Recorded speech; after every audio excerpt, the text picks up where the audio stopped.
the successful COP26 here in Glasgow.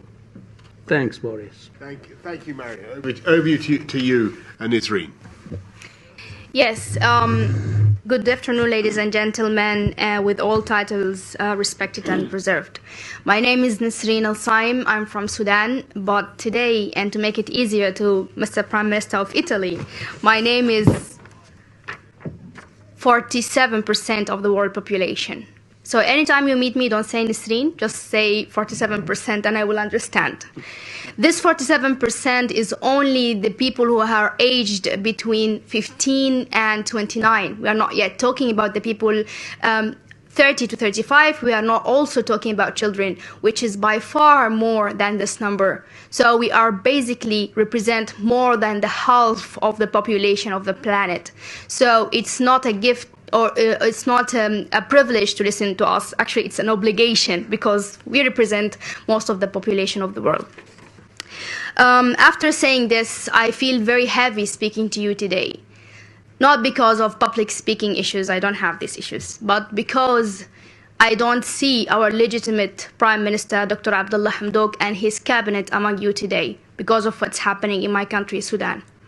Which actually reminds me that all of the journeys and the fights for justice are very much similar. We have very similar features in all of the fights that we are actually pursuing in our journey. Every time we have people doing their best, all of the possible and a little bit of the impossible to actually make things work. But unfortunately, political will always hinder these efforts. Young people in all cases are giving their time, efforts, ideas, and even money to preserve their rights to freedom, peace, and justice, and also, of course, clean and healthy environment. The right to have a future, the right to even work in their election campaigns to become prime ministers or presidents of their countries, to become you, basically, one day, if we have this future. Young people around the world, but specifically in Africa, are surrounded by enormous challenges, all of them somehow related to the absence of political will. Coup. Coup normally is a word that describes a violent takeover of power, but believe it or not, I discovered that there is a very positive meaning of coup, and allow me to actually quote the Oxford Dictionary. I'm not a native English speaker, and that's why I'm quoting. Coup means an instance and successfully achieving something difficult.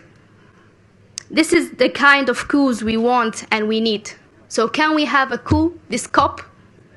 In a positive way, of course. Let's put the U into COP. Yes. Finally, I have two things.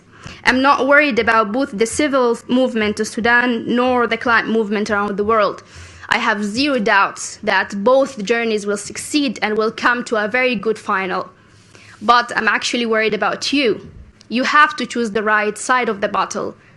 And secondly, I need a selfie with all of you. But please make me proud of these selfies. Otherwise, I will just delete it. Very good. Very good.